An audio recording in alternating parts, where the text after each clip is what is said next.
All right, welcome everyone. I'm really excited today because if you ever wanted to figure out how exactly you should underwrite your next Airbnb purchase, well, I mean, a guru for reals, the CEO of Rabbu, Emir Dukic, coming up next. Welcome to the Cash Flow Happy Hour podcast. I'm your host, Josh Baldovino, and on this show, you can join us live as we interview investors and share how they are increasing their cash flow. So grab a drink and let's get into it. Emir, welcome to the show. Joshua, nice to meet you. Thanks for having me. Just real quick, I saw in the intro video, I saw Pliny the Elder. Nice. Big fan. It's been a while since I had one, but that's awesome. Look at that. I mean, well, first off, cheers and thank you. What's in your glass right now? Going with a little bit of gin and tonic. Okay. And I finished off some Russian River last night, and so I had some leftover Sierra Nevada Torpedo IPA. We can kind of claim that I'm a big IPA guy. We're in North Carolina, that's where we're based, and we have a Sierra Nevada in Nashville. So actually, an awesome place and a great short-term rental market. But they have an amazing brewery down here. Well, I like it. Well, to give some context for the viewers, again, Emir is the CEO of Rabbu, and Rabbu is my favorite free tool to use when you're researching short-term rentals. And so I made a TikTok about them, and then their team responded back, and now we've been building a relationship. And so I'm so happy to have you on, Emir, to kind of just run the viewers through how your team underwrites deals, because it's really interesting to just get in the heads of not only other investors, but just now your professional underwriting team. So Emir, just for context for the viewers, can you give them the quick origin story, how you got into real estate, and then how did Rabbu happen? Yeah, absolutely. First of all, I appreciate the hustle. I remember being tagged on Instagram. I think where you first reach out, and I think the challenge was, hey, can I get in front of these guys? And that was awesome. So props. Appreciate the hustle. So origin story and how did we get started? So my background, I'm actually originally from Europe, moved to the States when I was 12, and moved to Charlotte, which is where the company is based, where Rabbu is based, in 2004 to go to school here. Graduated school and started doing engineering things. So I was a civil engineer early on out of school and did that for a handful of years and honestly did not enjoy it. I just, obviously a great career path. It just wasn't for me. I just wasn't happy doing it. So, I was young. I was trying to figure out, okay, what do I want to do next? And then just looking at options, playing around with ideas. And over Twitter, found out about a tech startup that I just started in Charlotte called Kick, KYCK. And the original idea behind Kick, it was a platform. Think of it as like a social media platform or Twitter just to talk only about soccer. And being originally from Europe, I'm like this is it. Like it's here, and it's not like, I think you're in San Jose, so it's not like the Bay Area where there's startups being popping up like 10 a day, right? Yeah. Here's like there's like 10 startups total, at least there was back then. So this was a perfect match. Reached out to the CEO of the company, said, hey, Mac, can I work for free? I want to work for you. So he brought me on initially as a free intern, then hired me on. And then I worked at Kick, ended up being the VP of Ops at Kick when it was acquired by NBC Sports. So joined NBC Sport, but thinking, okay, this is great. This is temporary. I want to figure out what I want to do next. And right at that time period, and I think this was like, I'm trying to think back, like 2016 or 17. So 6-7 years ago, I started playing around with what I wanted to do next. And right around that time, my wife and I bought a house in Charlotte, North Carolina, that had a detached garage and a room above the garage, right? And ideal case scenario for me would have been like, okay, this is going to be my man cave. I'm going to hang out here. I'm going to watch soccer games. I'm going to watch football games here, just hang out. But we had 2 little kids, and I really couldn't go to a separate house, or not a separate house, but separate dwelling to like hang out while my wife and the kids were in the main house. So, decided to turn into an Airbnb, just hoping for some discretionary income, maybe $400 or $500 a month so we can travel. So, we furnish it, put it in an Airbnb, and next thing we know, like we're making enough money on this 200 square foot room above our garage to pay the mortgage on our house. We're like, dude, holy smokes, like what's up? Like, this is awesome. Like, okay, like, oh, this is just, an aberration. It's not going to happen again. But it kept happening month over month over month. Like, okay, there's really something here. So that's when we went out and got a handful of more properties, and kept seeing very similar results. Like there's significantly more upside here than you could get in the long-term rental market. there's an opportunity. I also realized, there's a lot more work involved. So we started taking it more serious. I brought on a co-founder, James, who's a back-end developer, engineer, to build out the technology for where we are now. But that's really how we got started, really by chance. Oh, okay. So you house hacked essentially before house hacking was the cool word. An accidental house hack, 100%. Like, didn't mean to do it. It was just like, hey, let's try it, and it just happened that way. And then since then, have you done anything else with your professional? I mean, with your own personal portfolio? Yeah, I've invested into quite a few properties. We actually just invested a few months back, hoping for it to go live by the end of this year, into a 16-unit multifamily building in Asheville, North Carolina. Interestingly enough, we just talked about Sierra Nevada and Asheville. Just great opportunity there. I was on an underutilized multifamily deal. We're LPs in that deal, but what we primarily do at Rabbu is we actually help other investors find properties and operate properties as short-term rentals. So we believe that this can be a asset class or a way that people generate money much more lucratively than from traditional long-term rentals. So we, as a company, our mission is to make it easier for people like yourself or anybody else who's watching, listening on to build their own short-term rental portfolio. So that's what we do. We have about 400 properties that we manage nationwide, and we've helped people buy over 100 million worth of properties to date. So really, that's what we do: help you find and operate short-term rentals. I like it. Well, just because I know that, if some people on, if you're watching this in the post play too, I want to get to how they underwrite deals. Real quick, if you want to join us in your live, let us know where you invested in the comments. And then while you're there, scrolling through the description, you can actually snag a copy of the spreadsheet that Emir is going to send or kind of go over today in a second. So get that in the description. Let us know where you invest in the comments. But Emir, let's jump into this deal real fast and show me exactly what kind of goes on in your mind when you're underwriting a deal. Yeah, so I'm going to share my screen. Bear with me 1 second, Josh. No, all good. Let me know when you can see it. All right. So like most investors, and this is really how we originally started off as a company, as we started, talking to more and more investors about what we do and kind of telling them about the opportunities in short-term rentals, the number one question we always got is, how much money can my property make? And what do my return parameters look like?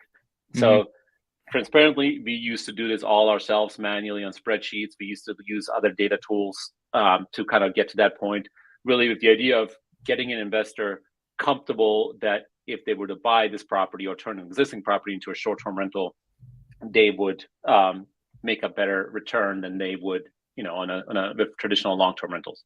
So let's look at this, for example. This morning, I did what I used to do back in the day, which was just go Zillow and Redfin hunting, right? I would go onto those websites. I always had the same filter on. It's like, okay, show me the properties that were listed in the last 24 hours. I'd go there around the same time, usually between like 7 a.m. and 8 a.m. in the morning, and just kind of created a cadence and a process for myself. So did that again this morning and came across this property, which is in Cleveland, Georgia. Transparently, never heard of it before today, but I know that Georgia and the Georgia mountains are actually a really good spot for short-term rentals, and for a reason, it looks like Redfin is having an issue. The map isn't loading, but regardless, so found this property. Looking at the pictures, looks like brand new construction, which is a great opportunity, which means less rehab and upfront costs. So, I'm intrigued.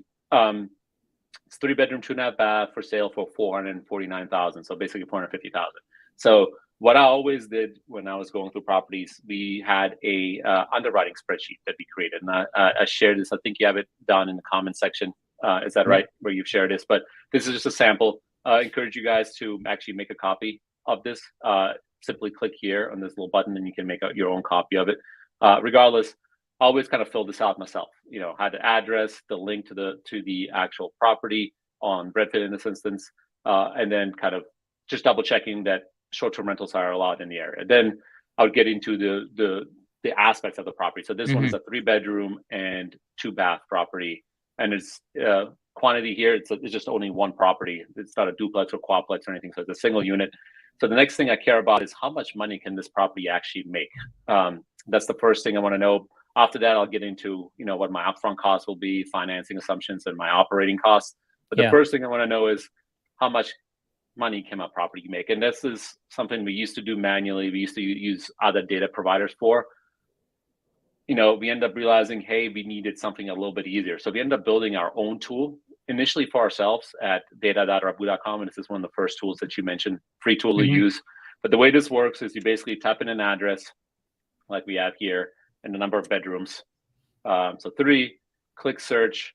And what this tool does is now searches for all nearby Airbnbs with the goal of telling you how much this asset could actually make if it was turned into an Airbnb. So just did a search. It took us 4.5 miles of a radius, but we were able to find a handful of properties. So we found 15 properties, 15 other 3-bedroom properties within a 4.5 mile radius. And here those properties are. Yeah, good.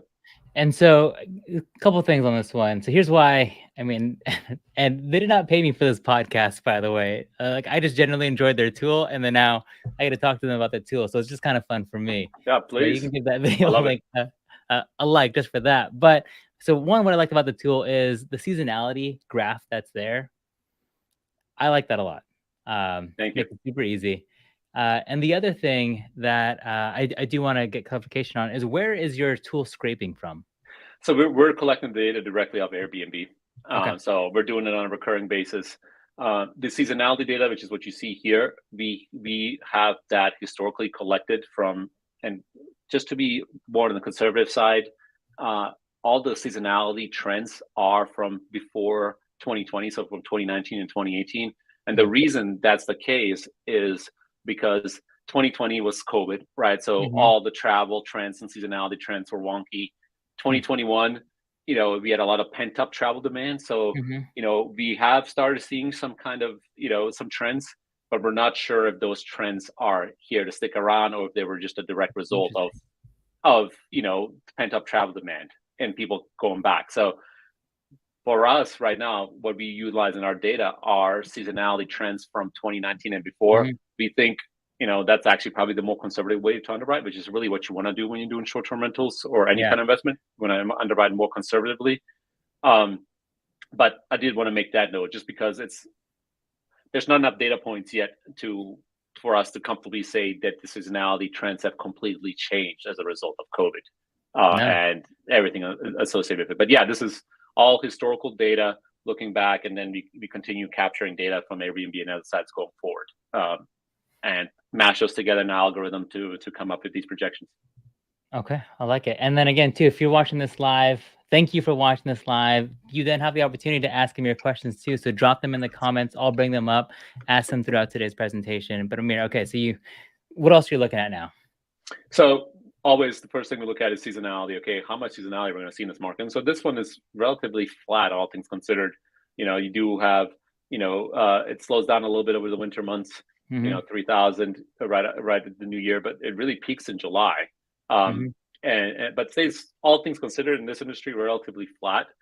We have markets where you just have huge jumps in one particular month, right? Where you have Coachella going on. You'll see out in Joshua Tree, some of those markets. I think you have a property out there. You'll make a significant portion of your revenue in 1 month. Now, we like the springtime. Yeah, exactly. So this one actually looks relatively fat, so it looks interesting, right? So again, we're showing you on average an average property here makes $4,700 a month. The top properties make $6,100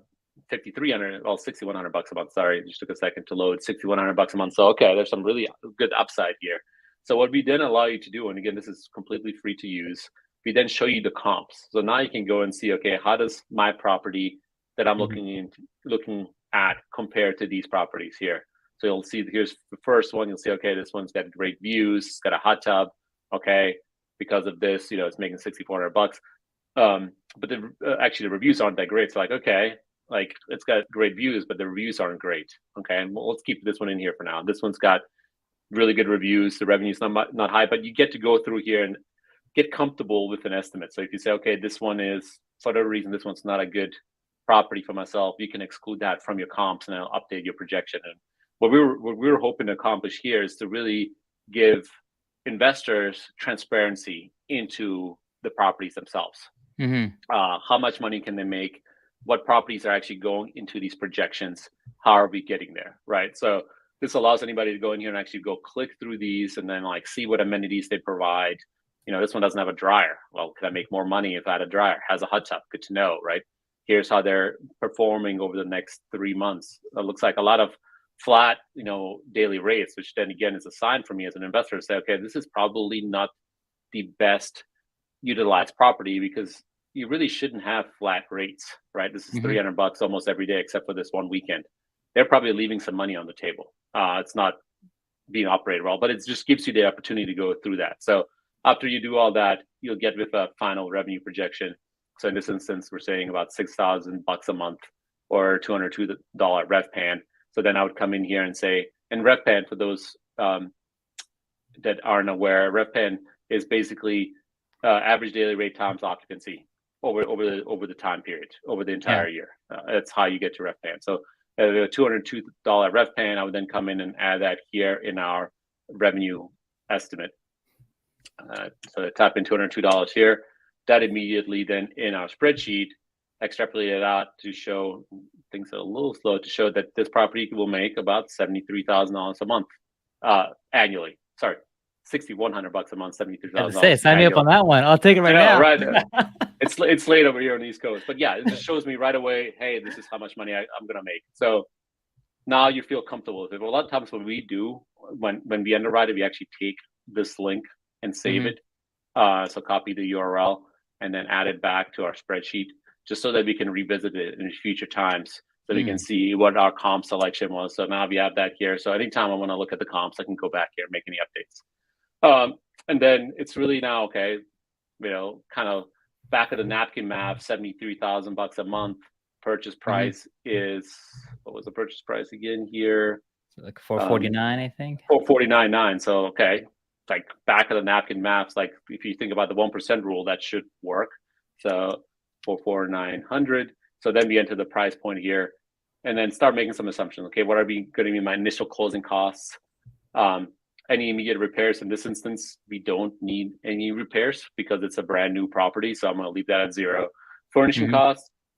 What we do in our end is we actually have an index, and anybody, once you make a copy of this, can make your own assumption. But from our history, we know that 3 bedrooms cost us about $17,500 to furnish. So we immediately kind of pre-fill that out here. So that's my furnishing cost. Other initial costs is just things that come up, photos, the initial deep clean, any kind of technology you want to install. So we're looking at a total investment of $475,000. And now it's okay. So we know total investment, $475,000. Let's get into the financing assumptions, our down payment, things of that nature, right? So you can say, okay, I think I can get this for 20% down, right? So that means, that's going to update that accordingly. This is going to be my loan amount. There's going to be buy side closing costs. Again, all this is editable, but let's say it's 2.75% interest rate, 6%. You can do whatever you like. We're still seeing, these days it's probably closer to 6.5 with the way things are going. You can set any kind of terms that you want, but then that kind of extrapolates our initial upfront equity. So we need $125,000 upfront to close on this deal. That's a combination of the down payment of $90K and then the kind of other upfront costs. And Amir, you want to do me a favor? Can you punch in just a little bit too? It's really just for me because I have you on a half screen. Oh, you want me to get a little? Yeah, just zoom in just a little bit. Yep, of course. Hope that worked. I think the streaming is slowing down my computer just a bit. There we go. So is that better? Yep. So 125 upfront equity. So cool. Now I know how much cash I need upfront. Okay. So what do my returns assumptions look like? So, here, rental income of 73,000 based on the underwriting we just did or the comp selection we did earlier. Is there any other income that I can make here? Can I make income of fees, of anything else? There's opportunities there. That's your discretion.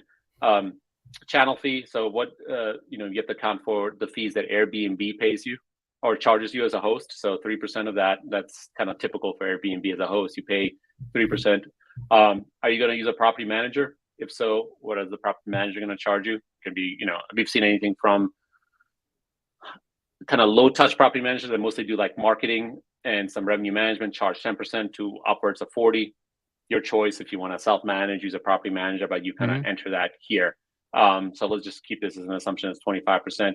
Supplies, again, from what we've learned here is that, even when operating a property, you still need to pay for supplies. So that's like perishables, right?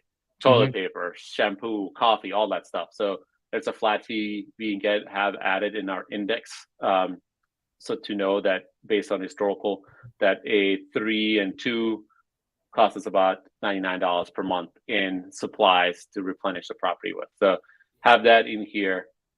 And then, total expenses per month are gonna be $1,700. So our net income so far is $4,300. All right. So now we need to get into kind of the other operating expenses. So real estate taxes, how much my real estate tax is going to be. A couple ways to look at this. The way I usually start it, you can always go to the county website and get pretty deep and granular and find out what the actual taxes are. Sites like Zillow and Redfin actually do a pretty decent job of capturing that information. So again, I'm not sure why it's acting up here, but if I scroll down here, and Redfin, for example, will show me that property taxes are about $38 a month here. So I can then come in here. Not sure if that's right or not, but I'm just saying that's what it's there. You can always go to the county website to actually find the true number, because all that information is publicly available. Yeah, and it's probably also because too, I bet you it's calculating off of it just being an empty land versus actually having a structure. So I bet you once you finance it, it'll change. Yep. Great point, Josh. Yeah. And that's one of those things that you look into. That's a good point. Historically, it could have been $38. At this point, it might be smart to make some assumptions, but good catch. Insurance, same thing. You can call around, but we've really found these numbers usually to be relatively, in the ballpark. So in this instance, $217 a month. So we'll enter that in here. Are there any HOA fees that you need to take care of? Usually HOAs are a red flag for short-term rentals, but transparently, there's some developers that are really smart these days that are purposefully building entire buildings as short-term rentals, or entire communities as short-term rentals that'll offer this kind of stuff. Yeah, they do charge an HOA fee, but the HOA fees really helps with like the maintenance. So it actually drives some of the other costs down. But we have one of those. I love it a lot, actually. Yeah, it's if you can find a short-term rental as an HOA and is a short-term rental friendly HOA, it's actually probably a benefit because it'll reduce some of your other costs. Now, a lot of historical HOAs won't allow it, but some of the new developers are definitely taking that into account and actually make your life easier. But different conversation. And then we make some assumptions on what the other expenses will be, like your utilities and your maintenance.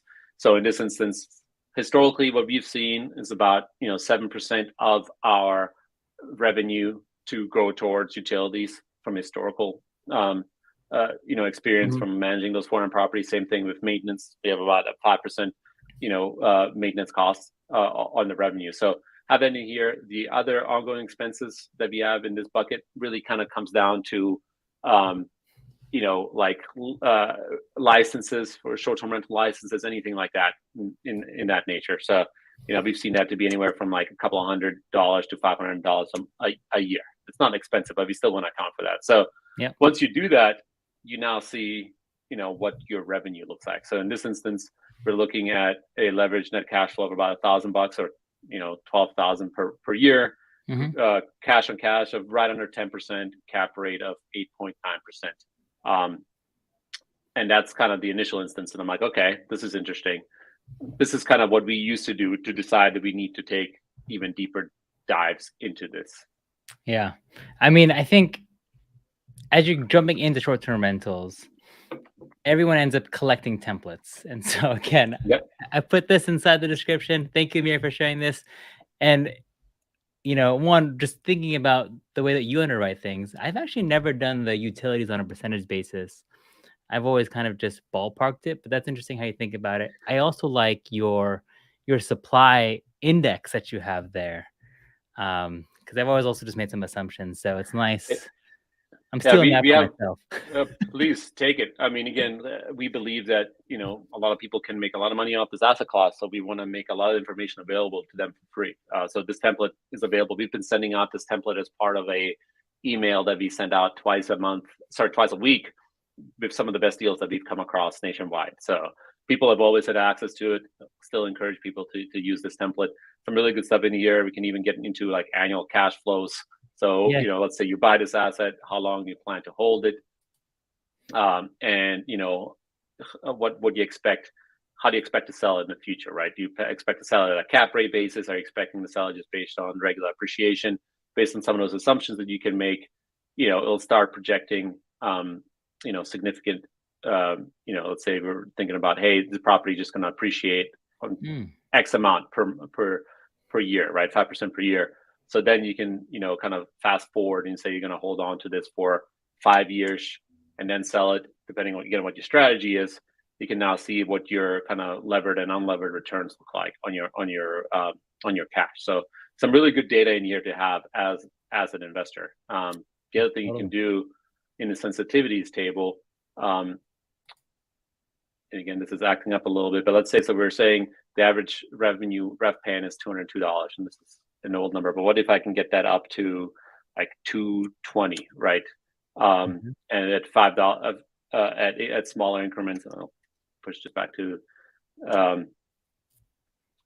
this number, and still no immediate repairs. So this just starts showing me, okay, what if I'm able to get it to 220 in ref pan? How does that impact my cash on cash return? How does that impact my return? So we're basically telling you, hey, if you can actually increase that from 202 to 220 on average, you're looking at a cash on cash increase of almost 5%. So really kind of shows you some opportunities to optimize the property. Also, if I pay $10,000 more or less, how does that impact our return? So we want to make all of that easily available. So it's all part of that template.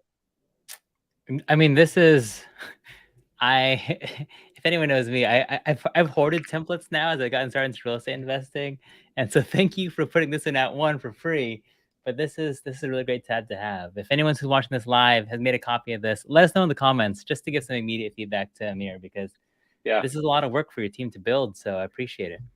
It took a while. I mean, we've had a dedicated team building this out, and it's been a labor of love and a lot of years. I mean, of work, but we found it so incredibly valuable. So we're happy to share it with the community, because we believe the more people do well with short-term rentals, the more it'll become an acceptable way for people to earn a living. So that's the goal here. I love it. And again, this is all linked in the description. So please share this out, have some fun with it, make it work for you, but it works pretty good already from what I can tell. And then if anyone who's watching this live has any questions too, let me know. I'm going to dig into some different, personal questions in terms of investing, maybe how your team approaches finding markets and things like that. So how about, let's just start there. How are you and your team identifying new short-term rental markets? Yeah, it's really a combination of multiple things. So, we're a technology company, so we're always kind of scanning MLS for properties to see which ones are the best short-term rentals and which markets make the most sense. So it's a continuous data flow and data feed that tells us, okay, here's markets where we're seeing the best opportunities. Here's where the average purchase price compared to the average kind of revenue for let's say the average purchase price for a 3-bedroom is 400,000. The average 3-bedroom makes $8,000. So we're just collecting a lot of data, and a lot of it is data driven. So we've even built some more tools for that. And if you don't mind, I'd love to showcase some of those tools too. So the users can see it. Awesome. So I showcased this tool, data.rabbu.com, completely free tool. Encourage everyone and anyone to use it.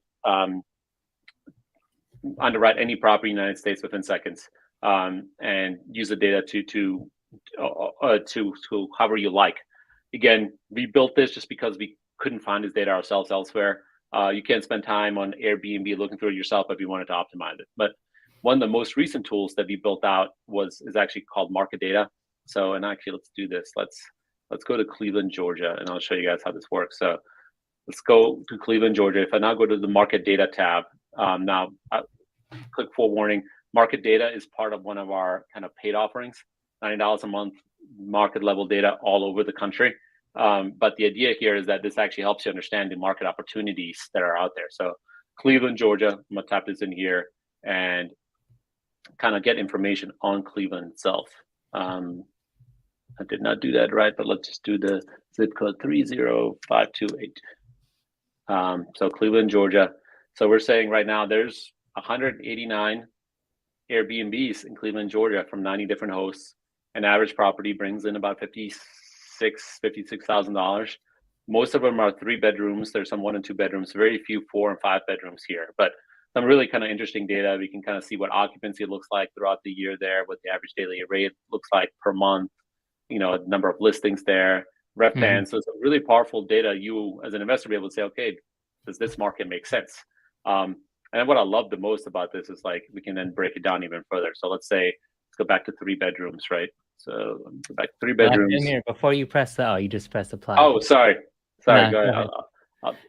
I was going to add something there. Here's one thing that I do when I use this tool actually is if you're looking at a new market.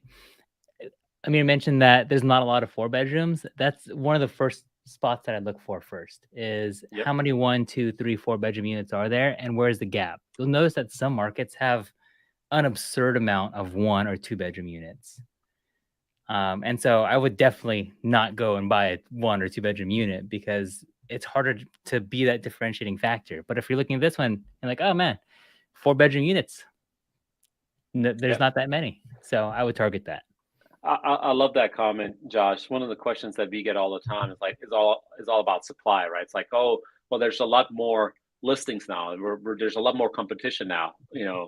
How do we combat competition? What can we do to differentiate ourselves from competition?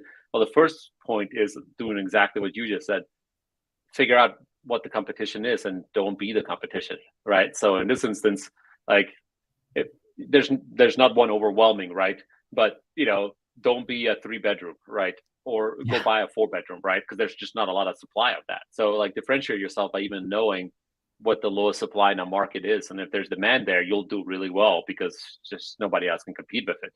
And it would be the same too with that left graph that's there too with the amenities. So your pools and your hot tubs, like there's some markets where the hot tubs are 60, 70% of the units have hot tubs. And so if you don't put in a hot tub, you're basically shooting yourself in the foot.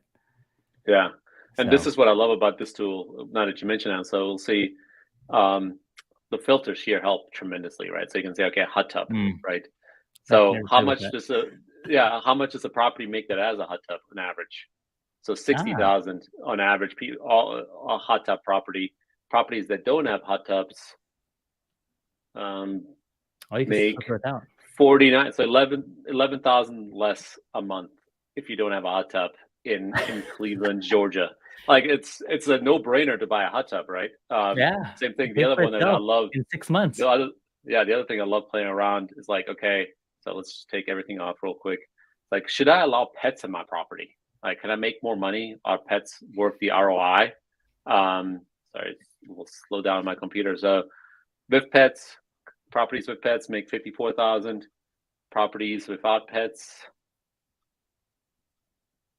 make 55. So it really doesn't make a difference. Don't allow pets. It would be a mistake here to allow pets because you don't make any more, and you make a little bit less actually. So it's really interesting to see. It's shocking many times when you're like, oh wow, like I shouldn't allow pets because I'm not making any money. You can think it's a differentiator, but it's really not, right? Yeah, I've not played with that feature before, but this is going to end up being a clip, by the way, like a short 5-minute clip because I like this part a lot. Yeah, I love this. This is my favorite part of the tool. So it's like, okay, pools. Really, like nobody has a pool there, so it makes zero impact. Actually, properties that have a pool make less in Cleveland, Georgia, right? So it's really interesting, like fascinating data to get, just because you just never know what people care about. Like in more urban markets, like parking makes a big difference. Without having versus not having parking. So all this stuff is incredibly powerful. But yeah, so to go back to your original question, Josh, like we use this tool to help us understand the opportunity in markets. We've been collecting this data for years, so now we're able to say, okay, how does Cleveland do? And we do this on a city, zip code, or county basis. It's pretty interesting. And then you were going to jump into one other thing. You were filtering down by bedrooms in this one before I interrupted you. Oh yeah. I was going to say, right. Those, I think I may have solved the problem, or may have gotten to the same point. But basically, you can say it's a 3-bedroom. Like, what makes sense to do there? So, a regular 3-bedroom makes $61,000. Let's say the hot tubs, add another $10K and 3 bedrooms, no hot tubs.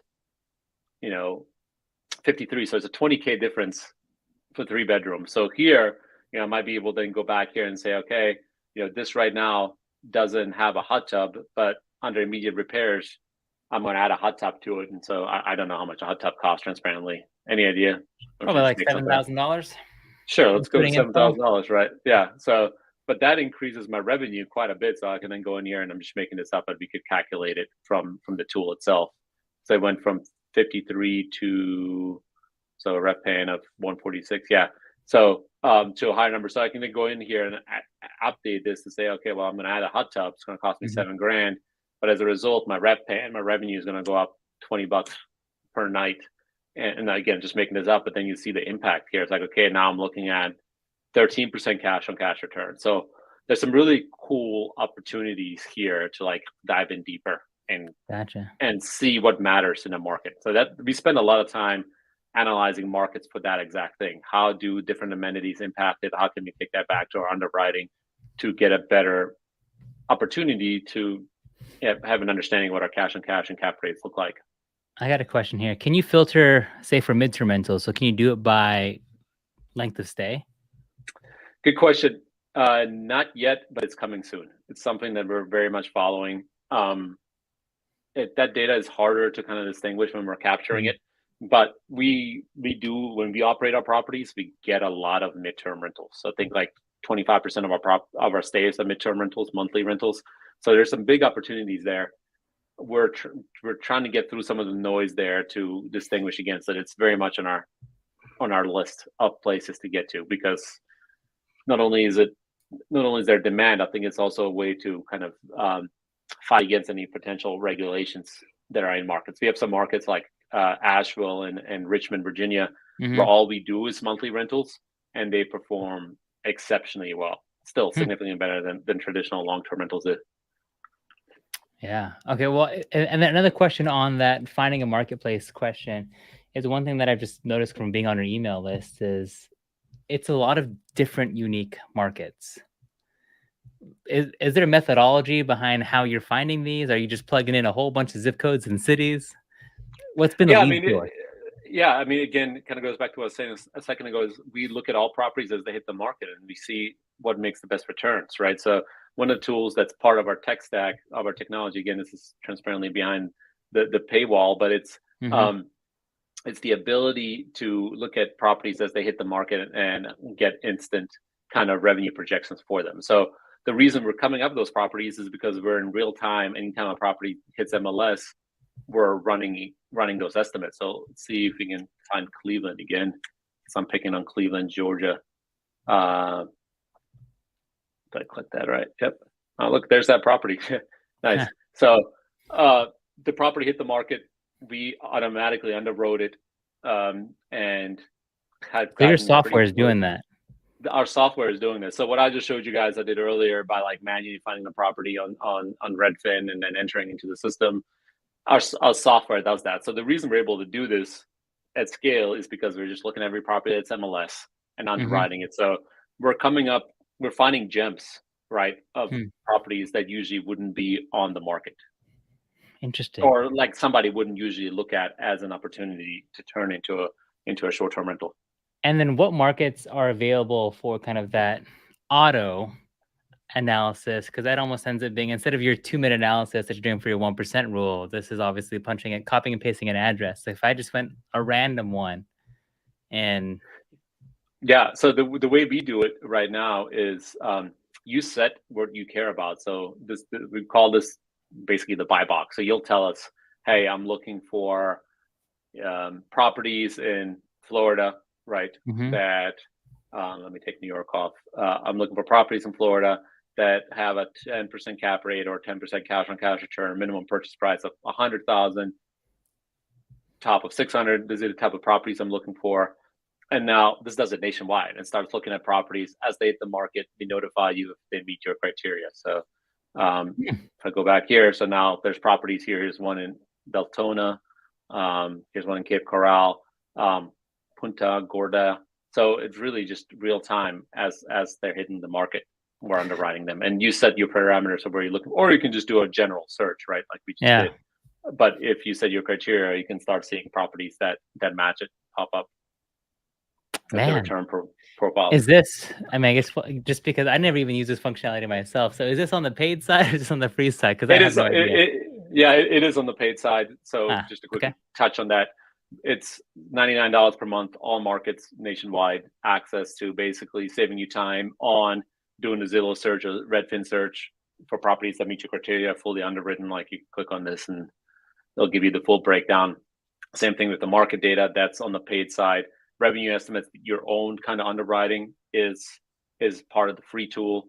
It's going to remain part of the free tool. Obviously, we've made the underwriting spreadsheet available, the template available for free as well. This is behind the paywall, $99 a month. We are offering a 7-day free trial. And I think for your listeners or your followers, we're actually offering them a $10 discount if they were to sign up. But this is all behind. This part is behind a paywall, but really does what you do in a template here.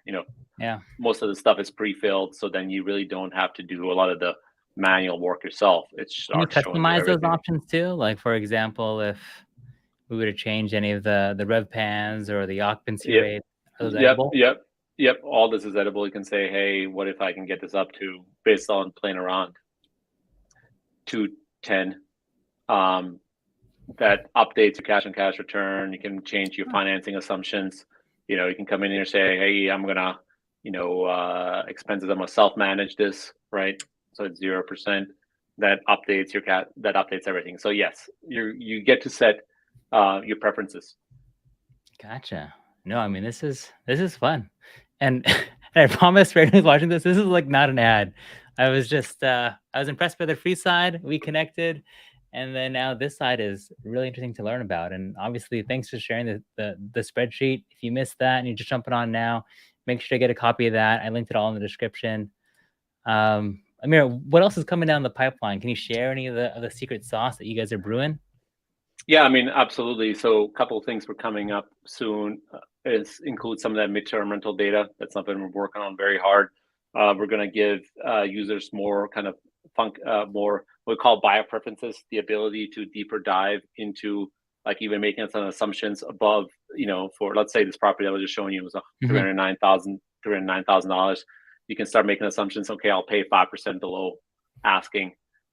You can change a lot of the assumptions around ahead of time based on your preferences. You can say, hey, I can get my interest rate at X, Y, and Z percentage. I can, I'm not going to have a management fee. It just allows you to further customize your preferences to the properties that you want. More granularity into the data is also coming out soon. So a lot, too much to mention, honestly. But again, we want to make it as easy as possible for people to buy and operate short-term rental properties. There's some really cool stuff happening in the space.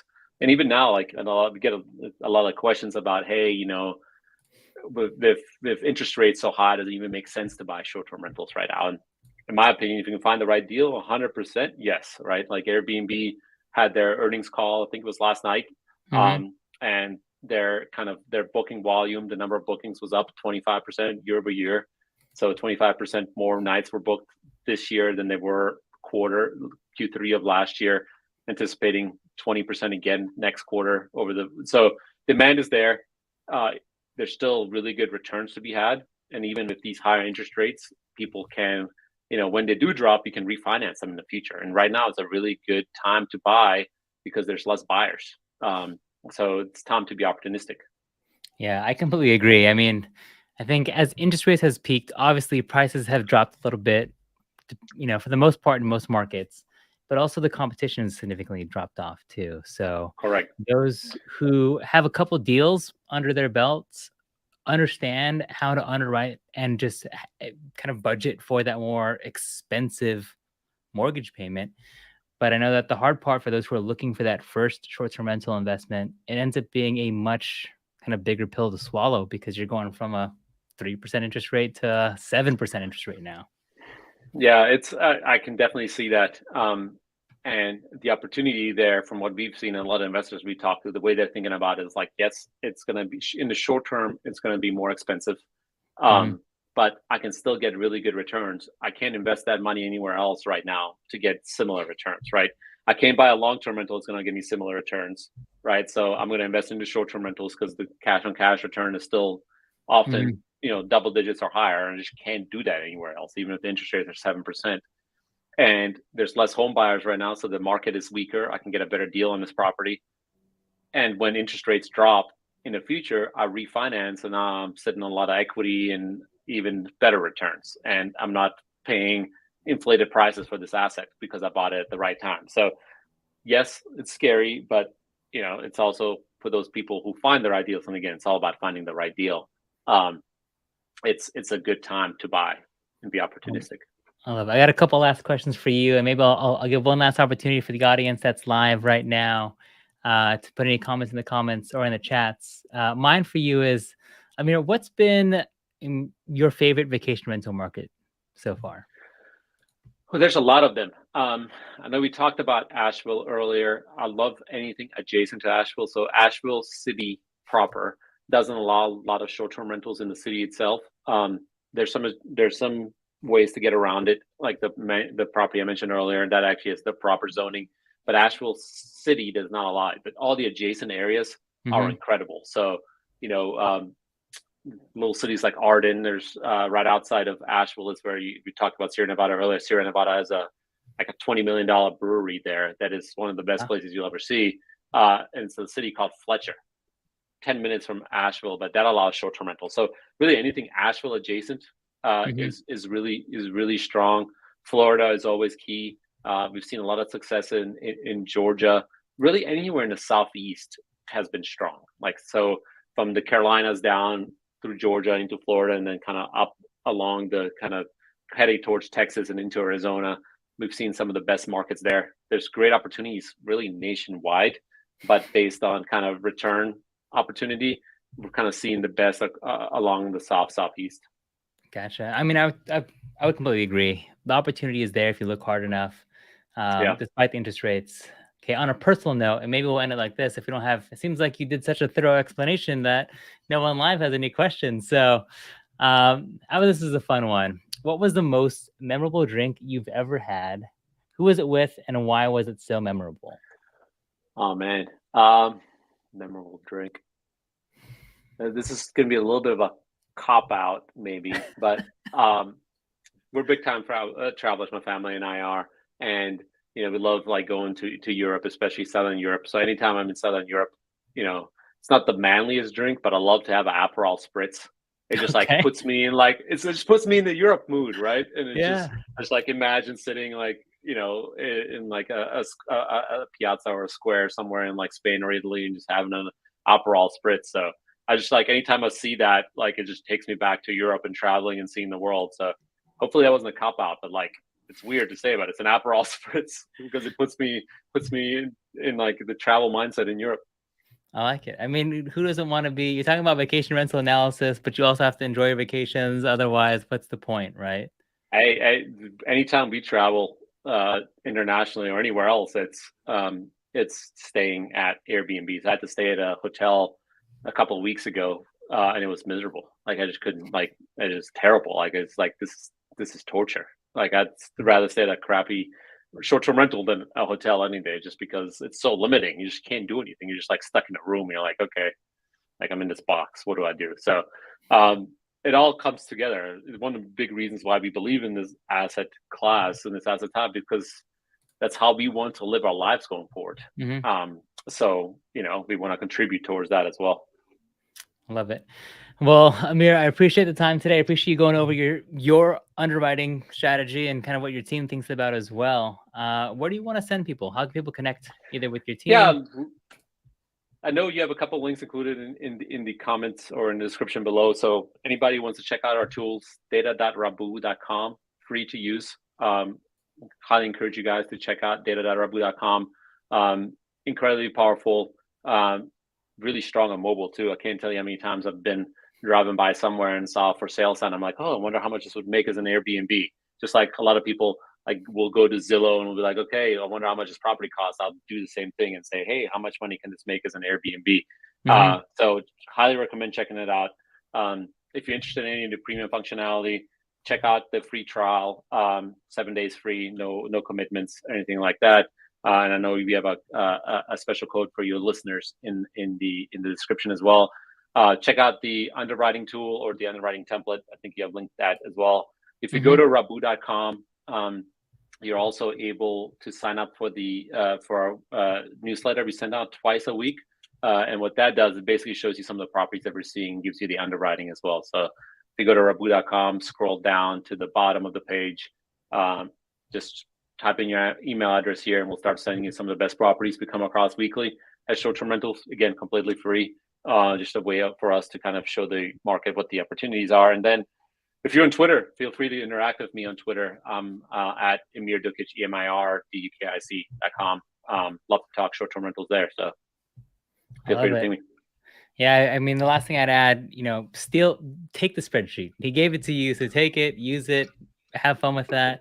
And then if you're looking at that first short-term rental, don't be discouraged with interest rates. And I love these types of deep dive analysis videos because you can actually get to see, okay, this person and their team now has underwritten, at this point, I'm sure tens of thousands of properties at least. Easily, How close can I get to their analysis? And the better for me that I understood the numbers, the more confident I was in actually making that purchase. So I mean, I like to use all those different data sources. I like videos like this because this allows me to get into the mind of somebody else as they're investing. And so if you found any value, please give this video a like, share it with somebody else who's thinking about investing in short-term rentals. And then, of course, just share all these free tools because it's really helpful to get into investing, and hopefully it gets you on the next step to get that next property. But Emir, I really appreciate the deep dive and sharing everything today. I learned a lot. And so I'm excited to underwrite more short-term rentals. I appreciate the invite, Josh. Love what you do. Love the content. So thanks for having me. Awesome. Well, I'm going to jump on the post show. Everyone else, thank you so much for tuning in. Like, subscribe, all that good stuff. And I will see you all on the next one. Cheers, Emir. Cheers, guys.